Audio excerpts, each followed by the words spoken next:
majina naitwa Fatuma Bakari Nasri. Nasoma shule hii ya sekondari Mcheliwani. Tunamshukuru mama yetu kwa kutuanzishia mradi wa elimu katika kijiji chetu. Kwa hiyo ametupunguzia hatua ya kutembea kutoka hapa kwenda shule jirani iliyopo katika kijiji cha Kiuta. Kwa hiyo tunamuombea mama yetu azidi kutubariki na kutuendelezea miradi yetu. Asanteni sana. Katika sekondari Mcheliwani. Naishi kijiji cha Pachoto.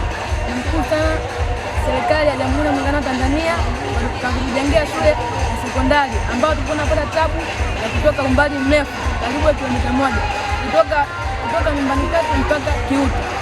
Kwa hiyo wanafunzi wengi baada ya kutoka umbali mrefu, asilimia kubwa wanafunzi walikuwa wanaacha shule, lakini Jamhuri ya Muungano wa Tanzania kwa kutuangalia na kutuonea huruma sisi wananchi wake ametusaidia kutujengea shule. Asanteni sana. Kwa majina naitwa Juma Ismail, ni mwanafunzi wa kidato cha pili katika shule ya Mcheliwani Secondary School. Natokea kata ya Pachoto, kijiji cha Mcholi.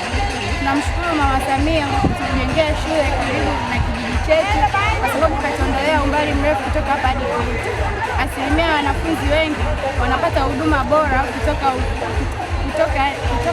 Mcholi kwenda Kiuta kwa kupunguza umbali. Kwa hiyo tumekuja kusoma hapa. Tunashukuru sana na viongozi wengine walioshiriki katika kutujengea shule hii. Asanteni sana.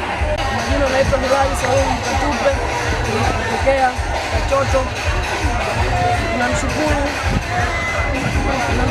Rais wa Muungano wa Tanzania kwa kuturahisishia kutujengea shule karibu, maana tulitakiwa tutembee umbali mrefu kutoka hapa hadi Kiuta, lakini tunamshukuru ametuwezeshea huduma ya elimu karibu.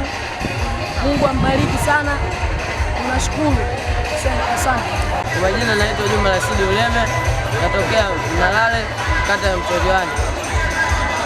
Nashukuru sana kwa kutujengea shule maeneo haya kata yetu ya Mcheliwani. Nilitakiwa niende Mtumachi, lakini Mungu ni mwema. Nashukuru kwa kutujengea shule hapa. Palikuwa na umbali mrefu kwenda Mtumachi, ila sasa hivi nawashukuru sana kwa kutujengea shule. Nashukuru.